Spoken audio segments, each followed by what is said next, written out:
É um outro lar, que Antonina também está ligada aos personagens de vidas passadas.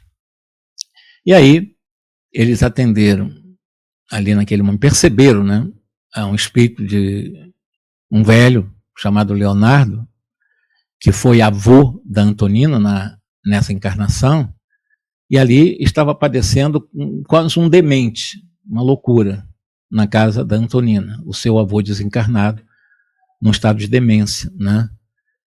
Quem era o Leonardo? Ele foi um soldado lá na Guerra do Paraguai, e durante a guerra ele envenenou um amigo chamado Esteves. Vocês vão ver quem é Esteves na época da Guerra do Paraguai, por amor ou por uma paixão por uma mulher chamada Lola Ibarruri. E em sua mente ele ainda se achava perseguido pelo Esteves, né? Mas ele não sabia, não imaginava que o Esteves já estava reencarnado. Vocês vão ver quem é o Esteves, que é o que ele assassinou, o Leonardo assassinou. Lembrando que o Leonardo, nesse momento, está desencarnado. Era o avô de Antonina, mas estava lá, dementado na casa da Antonina, perturbando lá. E, após algum tempo, a Antonina,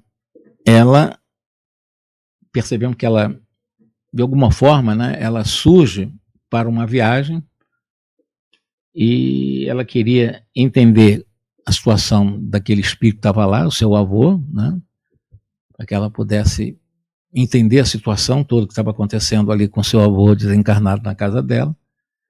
E ela foi convidada porque ela tinha um filho que desencarnou com 8 anos de tuberculose, Antonina. Ela tinha 4 filhos, foi abandonada pelo marido.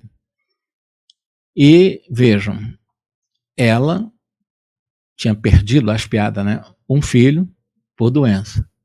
Nesse momento ela foi convidada, né, a ir a um lugar, uma colônia, né, ou uma instituição de recolhimento de crianças desencarnadas, do qual o Júlio estava também recolhido, que era uma criança. O Júlio tinha em torno de 10 anos, 12 anos.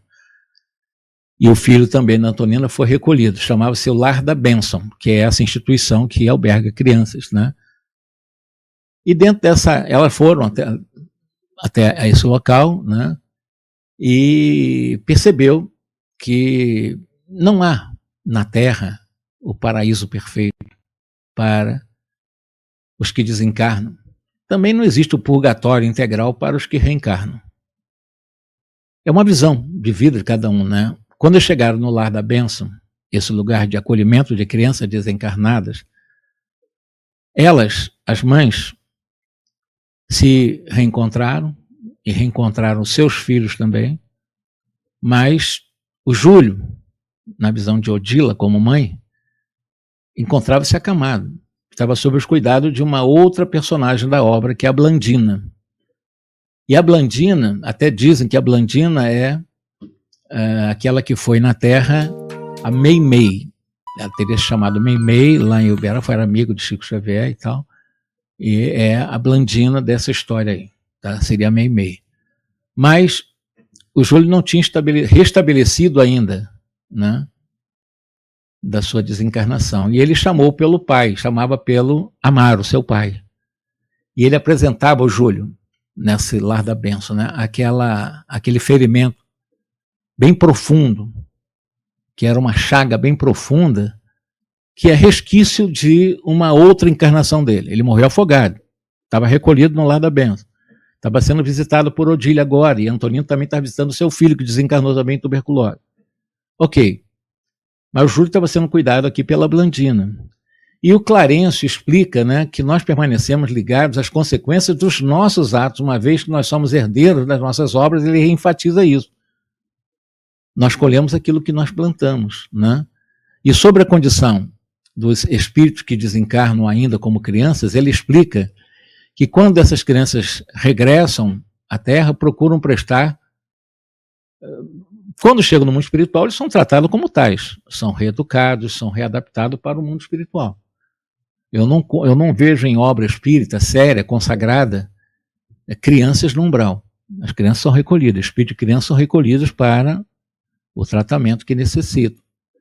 Quando nós reencarnamos, nós procuramos, por exemplo, o Clarencio, ele faz uma regressão mental em algum momento, na época da Guerra do Paraguai, em personagens como Leonardo. Nós vimos lá como é que ele faz aquela regressão, e o Leonardo acaba chamando a atenção pelo espírito de sua amada, do qual, por causa dela, ele matou Estevão.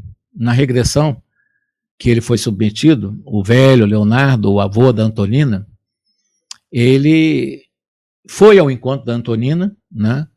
E agora, com o perispírito, a partir de uma regressão feita pelo Clarencio, o perispírito bastante mudado, a sua neta, que é a Antonina, aparece para ele nessa regressão, agora como Lola Ibarrurri. Então, a sua neta Antonina foi a Lola Ibarrurri, pela qual, né, pela sua paixão por ela, ele matou o Estevens.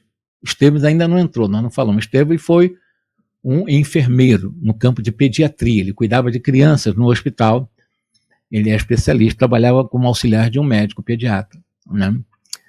Então, nessa regressão de memória, nós vimos que a Antonina, agora assumindo a personalidade da Lola Ibarrurri, ela pede desculpa por ter desprezado, né? Ter desprezado o Estevens também.